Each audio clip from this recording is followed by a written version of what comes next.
Welcome in, my fellow hookers. Today we're going to go over some basic crochet techniques or crochet stitches.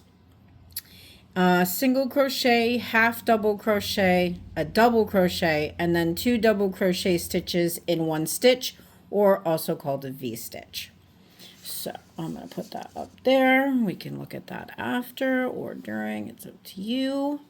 So we're going to start with a chain. So you always wrap and behind.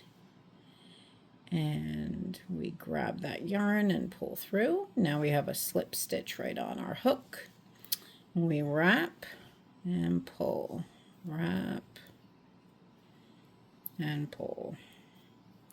And we just try to do this as evenly as we can, so we have an even tension throughout our chain, and we just keep wrapping and pulling through. See, that one's a little long. We got to pull it out, fix it, adjust, and then keep going. You can always realign your fingers the way you need them. And when you first learn how to, just play with where you want your placement for your fingers and go from there. All right, single crochet. We're going to come back into this chain. We are going to wrap it around and pull through. Wrap it around and pull through both. That is our single. Now a half double. I use this crochet stitch all the time because I love the way it looks. And it's easy. You wrap, go in, wrap again, pull through. So you have 1, 2, 3 loops on there. Wrap again, pull through all 3. And it gives a really nice look to it.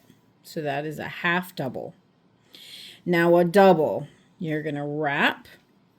You're going to go in. You're going to wrap again and pull through. So you got 3 on there. You're going to wrap, pull through 2, wrap, pull through 2, and that is your double. 1, 2. Is your double crochet. Now we already have 1 double crochet in this one stitch. So we're going to go ahead and do it again. We're going to wrap and go in, wrap again, pull out, wrap, go through 2, wrap, go through 2, and now we have that V-stitch or 2 double crochets in one stitch.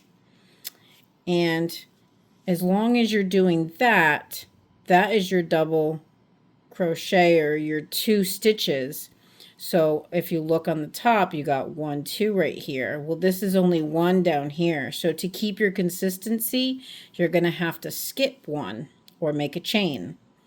And then you can skip this one for a cool design. You can go into the next. It's up to you how you want to create it. You just have to keep your number aligned. And that way, if you're creating a scarf or a blanket, it builds up and it doesn't flail out like a V. You keep adding stitches as you go. That's what's going to make it flare out at the top and not as uniform and squared off on the edges like a blanket or a scarf. All right, crocheters, I hope this helps, and keep on crocheting. If you have any comments or questions, please leave a comment at the bottom and like this video if it helped. Thank you so much for stopping in. Later, hookers.